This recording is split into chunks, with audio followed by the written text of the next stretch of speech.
የምታምኑት ፈጣሪ በጸሎት ማድረግ ትችላላችሁ። ግን አይምራችሁን እዛ ቀውሳችሁ ተመጣችሁ እዚህ ጋር በኋላ ህይወታችሁ ቢቀየር ራሱ አይምሯችሁ ትክክል አይደለም። የእድሜ ልካችሁን በሽታ ነው ይዛችሁ የምትመጡት። በመብርሃን እንዲሁ በገብርኤል አይምሯችሁን እያጨናነቃችሁ በሰው ሀገር አትቀመጡ። እንዲሁ በፈጣሪ አትቀመጡ። ምን እስከ እድሜ ልክ ነው። እስከ እድሜ ልክ በሽታ ይዛችሁ ስለምትመጡ አይምሯችሁን እያጨናነቃችሁ ሰው ሀገር አትኑሩ። ከንቱ ጊዜ ከንቱ ዓለም ለምንድን ነው የምታጨናንቁት አይምሯችሁ? ከምሬን እምላችሁ ቤተሰብ እኮ በኋላ አይምሯችሁ ይሄ ጠሽ ብላ ነው የመጣችው እሷ በቃ ረታናለች አይሏችሁም። እሷ ጠሽ ብላ ነው የመጣችው ምን እንደዛ ነው የሚሏችሁ። ከምር በጣም ነው የማዝነው። ቤተሰቦቼ ዛሬ እንግዲህ የመጣሁላችሁ በጣም በሚያሳዝንና ያው ትንሽ በሚያስደስት ሳይሆን በሚያሳዝን ዜና ነው ዛሬ የመጣሁላችሁ ቤተሰቦቼ። እንግዲህ ድምፃዊ ዋሲሁን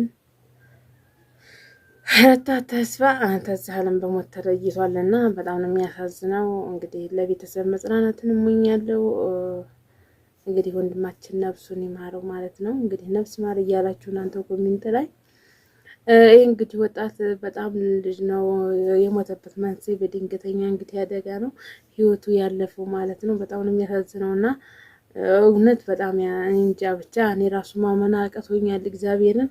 የሰው ልጅ ግን እንዴት እንደሆነ እንዴት የአሁኑ ዘመን ምን አይነት ጊዜና ዘመን ሰው በላ ዘመን ጊዜ ደረስን በማርያም በጣም ነው እኔ ማመን አቃተኝ ራሱ እግዚአብሔርን። በትናንትናው ዕለት እንግዲህ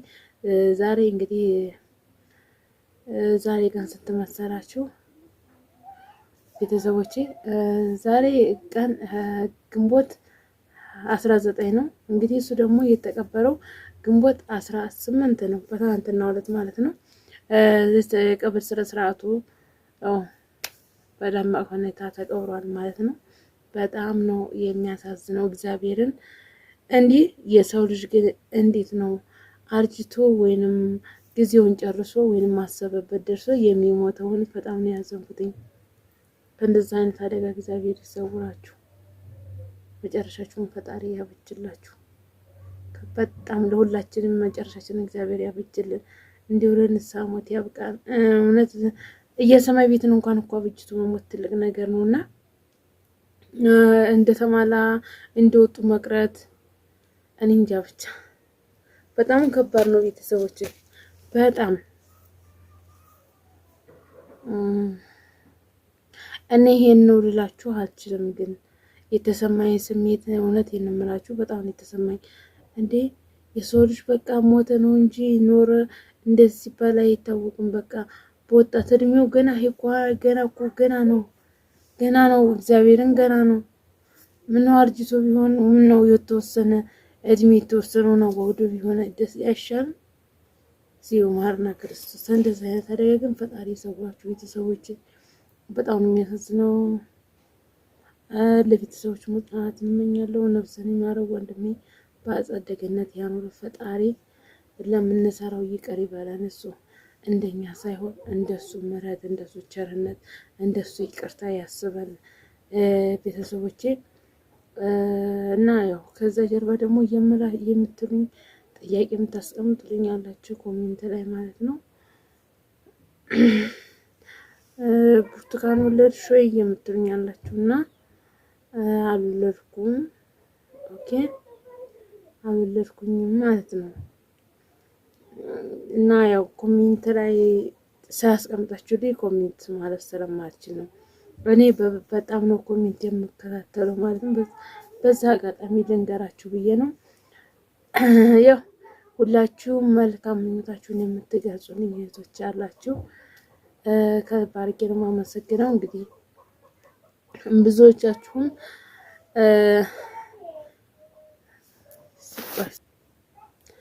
እና ብዙዎቻችሁም መልካም አስተሳሰባችሁን መልካም ፍቅራችሁን እየገለጻችሁልኝ ያላችሁ እኔ ባዘወይ በኮሜንት በጣም አነባለሁ ማለት ነው። ኮሜንት በጣም ነው የማየው ማለት ነው። ኮሜንት ማየት በጣም ያስደስተኛል ማለት ነው። በጣም እኔ እንደውም ፍሪ የሚያደርገኝ በጣም ኮሜንት ላይ ነው። ቤተሰቦች ኮሜንት በማየት ነው ፍሬም ሆነውና እንግዲህ ያው መልካምነታችሁን እየገለጻችሁልኝ ያላችሁ ሁላችሁንም አመሰግናለሁ ቤተሰቦቼ። ስለ አገላለጻችሁ መልካም ነገር ከልብ አድርጌ ነው የማመሰግነው እና ያው ብዙዎቻችሁም ደግሞ እኛ እህቴ ያው እንግዲህ በተደጋጋሚ ትከታተኛለሽ እና ሁሌ ያለው ኮመንትሽን ስለምትከታተይኝ እንደ እህቴንም ማይሽ በጣም ነው ሞድሽ ትኛለሽ እና ያው እንግዲህ ሁሌም ያለው ቤተሰብ ዝንቦቹም የግንቦት ዝንብ አጨሳችሁበት ያው ከብትም ስላለ ነው መሰለኝ ግቢ ውስጥ እንግዲህ በር ዘግቼ ነው የምቀመጠው እላችኋለሁ። ግን ዝንቦቹ በቃ ምንም ነገር በቃ ምንም አሁን ሽቶ ላይ ነፍቼ ነው ትንሽ እንዲደቅ ብዬ፣ ግን ዝንቦቹ ምንም ነገር አይወገዱም። ምንም ቢታጨሱባቸው ፍሪዝ ብነፉ ምናምን የሚወገዱ አይደሉም ማለት ነው። ስለዚህ እንዴት እኔ ማይሽ ጸሎትን ማስደረግልኝ ብለሽኛል እና በኃላፊው ማለት ነው። በተደጋጋሚ ደግሞ መልካምነትሽን እየገለጽሽልኝ ያለሽው እና ስለዚህ ከልባርጌ ነው የማመሰግነው። ሁላችሁም የዩቲዩብ ፋሚሊዎች ሁላችሁንም አመሰግናለሁ። ግን አሁን ላይ ደግሞ እኔ መልኬ ያማረ በጣም ቆንጆ ወደ ስደት ሄጄ አሁን መልኬ ተበላሽቶ በበሽታ እየተቃጠልኩ በስደት ነው የምገኘው ማለት ነው። ሀቢብቲ ማለት እንጃ ብቻ ይሄን ነው ልልሽ አልችልም። ያው የአካባቢ ሰላም ተሆነ የምትኖሪበት አካባቢ ሰላማዊ ሀገር ተሆነ ሰላማዊ ሰፈር ተሆነ ወደ ሀገርሽ ምትሽ በሀገርሽ ብትኖሪ ማለት ነው። ሀቢብቲ እያመመሽ ለምን ብለሽ ነው ውስጥሽ እያመመ እየተቃጠለ በብዙ ነገር እንግዲህ ሊወራ የማይቻል ብዙ በሽታዎች አሉ በሰው ላይ ማለት ነው። ማለት እናንተሽ ምንም አመት እኮ አትኖሩም። አያችሁት የወንድማችን ህይወት እንዴት እንዳለፈ አያችሁት የወንድማችን ህይወት በምን እንዳለፈ እና በበቃ አላ ምን ልበላችሁ ቤተሰቦቼ፣ ልትደጋግማችሁ ትንሽ ሊደብራችሁ ይችላል እና እናንተ እኔ እንጃ ብቻ እናንተ እኮ እዚህ እኮ ዘና ብላችሁ ትኖራላችሁ። ማርያምን ዘና ብላችሁ ነው የምትኖሩት። አትጨናነቁ፣ በሰው ሀገር አትጨነቁ። ብቻ እናንተ ተኪራይ ቤት እንዳትሉ። ትንሽ ቤት ታላቻችሁ ለምን ቆርቆሮ በቆርቆሮ ሰርታችሁ አትኖሩም? ቦታችሁ ላይ ማለት ነው። ቆርቆሮ በቆርቆሮ ሰርታችሁ መኖር ትችላላችሁ። እንደገና ደግሞ ሸራ ራሱ ወጥራችሁ መኖር ትችላላችሁ ማለት ነው።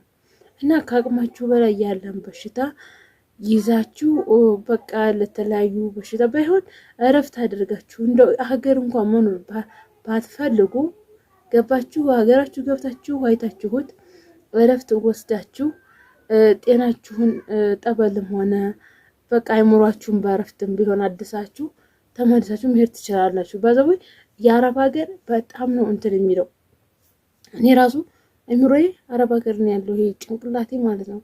አረብ ሀገር ሄድቼ ትንሽ ሰርቼ እንዳ ምናምን እላለሁ። እውነቴን እኮ ነው። እኔ በሰላም ወልጄ ልጄን ጥዬ ልሂድ እና ቤቴን ላስተካከል ልጀምረውና ልሂድና ባሌ በር ሄድቼ ልሂድና ቤቴን ልስራ እላለሁኝ ማለት ነው። ብዙ ነው ልብ የሚምታታ ማለት ነው። ልብ ይምታታል። እኔ አሁን ልቤ እንደዛ እየተምታታብኝ ነው ቤተሰቦች፣ እኔ ለእናንተ ነው የምነግራችሁ ማለት ነው። ስለዚህ እያመማችሁ እኔ ይውላችሁን ይሄ አንድ ጊዜ አፋር ላይ ነው የት ነው ግመሎች በረሃብ በምናምን እየሞቱ እያለቁት ማለት ነው። እንደነሱ ሆኜ ነበር አረብ ሀገር እያለሁ 2 አመት ላይ ትሰራ እንደነሱ ነው የሆንኩት። ሴትዮ በጣም ታናደደኛለች፣ ልጁ ያናደደኛል፣ በጣም ስራ ይበዛብኛል። አኪንታሮት በሽታ ይዛ ትጫወትብኛለች። ንዴት አወድም፣ እሷ ከባባድ ዕቃ ማንሳት አወድም። ሩዝም ሲበሉ ያማል፣ ሩዝም አወድም። አትክልት ነገር ኩድራ ምናምን አሳም አወድም፣ አሳ መብላትም አወድም። በቃ ላ በብዙ ነገር አወድም እና እሷ ወተት አወድም እንደዚህ ዳቦ ቂጣ ነገር አወድም እና ይኸውላችሁ እንደዛ ሆኜ ብበላው ራሱ ወደ እኔ ይጠቀም ነበር። የዛን ሰዓት የሆነ ይሄ ሁሉ ማለት ነው እግዚአብሔርን ነው የምላችሁ። ይሄ ሁሉ ሙገግግ ብዬ እኔ አልሳቀቅም። ጓደኞቼ ሲያዩኝ በጣም ይሳቀቁ ነበርና በዛ አጋጣሚ ጓደኞቼ በጣም አመሰግናችኋለሁ ማለት ነው። በጣም የሚሳቀቁ ጓደኞቼ አብረውኛሉ። የምንገናኝ ጓደኞቼ በጣም ይሰቀቁ ነበር እኔን እያዩ ወይኔ ያችን የመሰለ ልጅ አሁን እንዴት እንዲኮነች ምናምን እያሉ በጣም ነበር የሚሳቀቁት። ግን ያም ሆኖ ያው እግዚአብሔር ፍቃድ እኔም ወደ ሀገሬ ለመግባት ወሰንኩኝ ማለት ነው። ካለኝ ነገር ትንሽ ብቆይ እኔ እሞታለሁ የሆነ ነገር ነው በቃ የሆነ ነገር ቢይዘኝ አንነሳም የዛን ሰዓት ማለት ነው። ከምሬ ነው የምላችሁ። የሆነ በሽታ ጠበቅ ያለ በሽታ ቢይዘኝ ነው አንነሳም። የመቋቋም በቃ አይምሮ እንዳለ ሰውነቴ ፌል አድርጓል። ፌል ምንም የለ ይሄ ስሪ ማለት ነው። ድንግል ማርያምን ይሄ ስሪ ወጥርጥርጥርጥር ብሎ የሆነ ሲሆን በቃ በጣም እነሱ ይሰቀቃሉ። ጁማ ስንገናኝ ይንከባከቡኛል። በቃ የዛን ቀን በመንከባከብ የኔ ሰውነት ሙሉ የሚመለስ ይመስላቸው ነበረ። እና ያ ነገር አለ ገባችሁ? እና ስንት አመት ትኖራላችሁ? እኔ የምለው ትሞታላችሁ እኮ ይችን ዓለም ጥላችኋል ትሄዳላችሁ። ለምን ነው የሚያስጨንቃችሁ? እስኪ ንገሩኝ። የትኛው ዓለም፣ የትኛው ህይወት፣ የትኛው ደስታ፣ የትኛው ዓለማዊ ጊዜ ሰው ሲኖር ነው የሚያስጨንቃችሁ? ለምን ትጨነቃላችሁ ማለት ነው? አትጨነቁ። ከምሬ ነው የምላችሁ፣ አትጨነቁ። በመጨናነቅ ፊታችሁ ይበላሻል፣ መልካችሁ ይበላሻል። ገባችሁ? የተለያዩ ነገር ብትቀቡት እየተበላሸ ነው፣ ፌር እያደረገ ነው እንጂ የሚሄደው የእናንተ ፊት አንድ የተበላሸ እየዳነ መሄድ አይችልም። ስለዚህ የሚያስተካክለው ምንድን ነው? ምናምን በመቀባት ባይሆን አይምሯችሁን የተስተካከለ ቦታ ኖራችሁ አይምሯችሁን ማረጋገጥ እና አይምሯችሁን ማረጋጋት ነው እናንተ መልካችሁን የሚመልስላችሁ ማለት ነው። ስለዚህ ይሄን እላችኋለሁ ቤተሰቦች። ቪዲዮም እንዳይበዛባችሁ አጠራራግላችሁ መሰለኝ። ያው መቼም ይሄ ቪዲዮ ለእናንተ ይጠቅማል ብዬ ነው እኔ ካየሁት ነው። እግዚአብሔርን ሀገራችን እኮ ጥጋብ ነው በመብርሃን እግዚአብሔርን ሀገራችን እኮ ጥጋብ ነው በጌታ ስም። እረ በመብርሃን እንዲሁ ትጨናነቁ እንዲሁ ሀገራችሁ። እኔ በተደጋጋሚ ተናግሬያለሁ። ሀገር ውስጥ ስኬት የማታሳኩት ምንድን እንደሆነ ታውቃላችሁ? በእለት ሆነ ቦታ መድረስ አትችሉም። ገባችሁ? ግን በጊዜ ትደርሳላችሁ። አሁን ቤት ልግዛ ወይ መኪና ልግዛ ወይ ቤት ልስራ ወይ ቦታ ልግዛ ብትሉ በእለት የምታደርጉት ነገር የለም። ግን ፈጣሪ የምትሰሩትን ተባረከላችሁ። ጊዜ ጠብቃችሁ ሁሉን ነገር ማድረግ ትችላላችሁ። በጊዜ በትዕግስት በጸሎታችሁ ማለት ነው። በምታምኑት ፈጣሪ በጸሎት ማድረግ ትችላላችሁ። ግን አይምሯችሁን እዛ ቀውሳችሁ ተመጣችሁ እዚህ ጋ በኋላ ህይወታችሁ ቢቀየር ራሱ አይምሯችሁ ትክክል አይደለም። የእድሜ ልካችሁን በሽታ ነው ይዛችሁ የምትመጡት። በመብርሃን እንዲሁ በገብርኤል አይምሯችሁን እያጨናነቃችሁ